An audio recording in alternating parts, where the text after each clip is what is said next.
Hukum. Saudari-saudara terkasih, kalau Anda mendengar tadi saya mengatakan hukum, atau setiap kali Anda mendengar kata itu, hukum, apa yang spontan muncul dalam benak Anda? Hukum, peraturan. Apa yang muncul? Di pikiran, di perasaan. Saya menuduh, bukan hanya menduga, saya menuduh, dalam benak banyak orang akan muncul rasa gak bebas, terkungkung. Karena hukum peraturan biasanya membatasi kebebasan kita. Karena hukum peraturan biasanya mengatakan nggak boleh begini, nggak boleh begitu. Apalagi kalau yang mendengar itu anak-anak.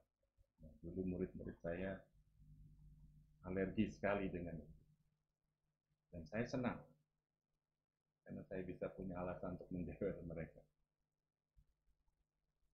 Biasa sekali, saudari-saudara terkasih, kalau kita mendengar kata itu, hukum peraturan, lalu yang muncul di hati kita, di benak kita adalah nuansa atau rasa-rasa yang seperti itu. Kita menjadi terkekang, tidak bebas, dan seterusnya. Tapi sesungguhnya kita bisa bertanya, apakah memang itu kesan yang benar? Apakah itu yang seharusnya muncul dalam hati kita? Saya ingin mengajak Anda untuk menggunakan kata itu dalam konteks yang sedikit barangkali tidak terlalu umum. Misalnya ilmu fisika. Anda yang pernah belajar fisika dan ingatannya belum terlalu parah, pasti masih ingatlah. Ada hukum Newton. Kalau yang geleng-geleng nggak ngerti. Ada hukum kekekalan energi. E equals mc square. Nah, ada banyak hukum-hukum dalam fisika. Saya ingin mengajak Anda untuk perhatikan satu hukum saja yang sangat sederhana dan sangat kita kenal. Pasti semua orang kenal. Paling kurang kalau pernah diajar. Namanya hukum gravitasi. Ya, pasti tahu kan? Coba Anda lompat sedikit, pasti Anda jatuh lagi ke bawah. Nah, itu terjadi karena hukum gravitasi. Segala sesuatu yang ada di atas, kalau jatuh, kalau dilepaskan, pasti jatuhnya ke bawah. Jatuh dari atas ke bawah. Kalau dari bawah ke atas, namanya bukan jatuh, mencolok.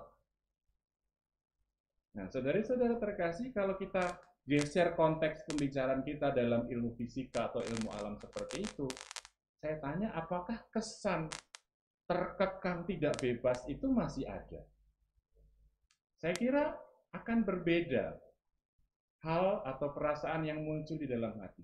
Netral-netral aja saya kira. Bahwa apel harus jatuh ke bawah, kita pun jatuh ke bawah, ya biasa-biasa aja. Kita tidak merasa terkekang dengan itu ya enggak? Atau ada yang merasa, oh nggak mau, aku mau jatuhnya ke atas. Nggak apa-apa, kumpulkan uang nanti pergi ke bulan. Nah, justru ketika kita ada di tempat seperti di bulan atau di mana yang gravitasinya berbeda dengan bumi, lalu kita mengawang-awang di angkasa begitu, itu yang kemudian dikatakan aneh, tidak biasa. Karena kita biasa hidup dengan hukum gravitasi yang seperti itu, kalau jatuh dari atas ke bawah. Jadi dalam kondisi yang demikian kita tidak merasa tertekan. Karena sudah semestinya, sudah seharusnya. Justru kalau tidak begitu menjadi aneh, tidak biasa.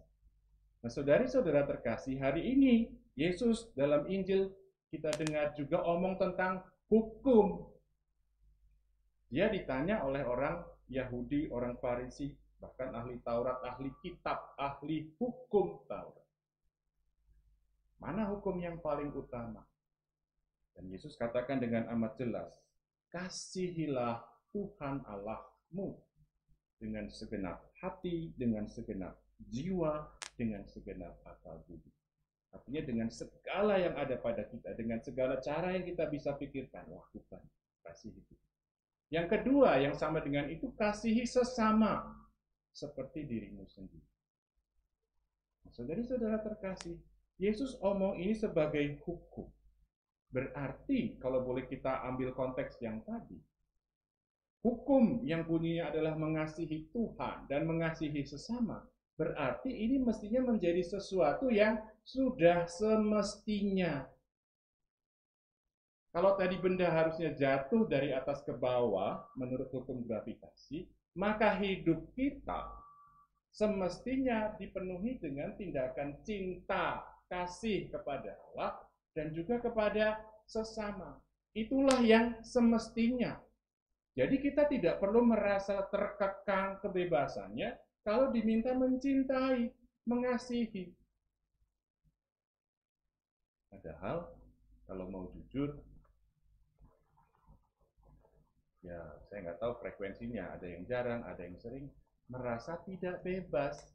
Kalau diminta hari Minggu ikut misa, ikut doa lingkungan, berbuatlah baik dalam bentuknya segala macam kepada teman-temanmu, istrimu, suamimu, anakmu, orang tuamu. Yang dipikirkan apa? Kenyamanan dan kesenangan dirinya sendiri. Jadi justru merasa terkekang, gak bebas. Aku pingin enak, aku pingin enak. Padahal Tuhan menyediakan hukum kasih. Yang tadi kita tahu hukum itu berarti sesuatu yang mengatur supaya terjadi dengan baik, sebagaimana mestinya, sebagaimana dikehendaki oleh Tuhan. Hidup kita ini semestinya diisi dengan tindakan-tindakan kasih, dan itu mestinya tidak menghambat kebebasan kita, tidak membuat kita merasa, aduh kok mesti gini, kok mesti. Mestinya hidup kita ya begitu itu, karena Tuhan menghendakinya begitu.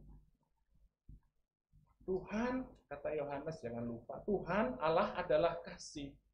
Dia mengasihi kita, Dia menciptakan kita karena kasih-Nya.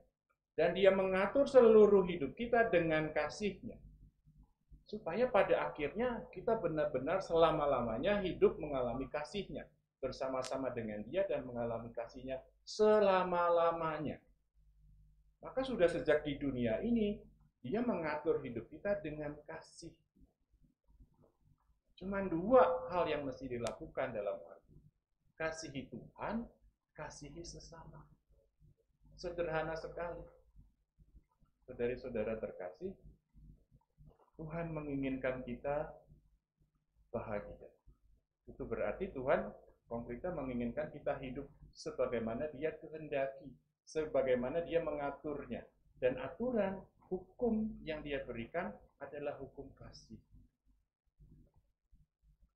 Siapa yang tidak senang dikasihi dan mengasihi?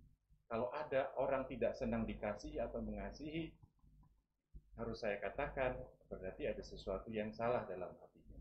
Mungkin dia terluka, mungkin dia pernah trauma. Setiap orang pasti senang dikasihi dan mengasihi. Dan itu yang diminta Tuhan dari kita. Kasihi Tuhan Allah, kasihi sesama. Dengan kata lain, Yesus mengatakan, jadilah bahagia, hiduplah dalam kasih, jadilah orang yang bahagia.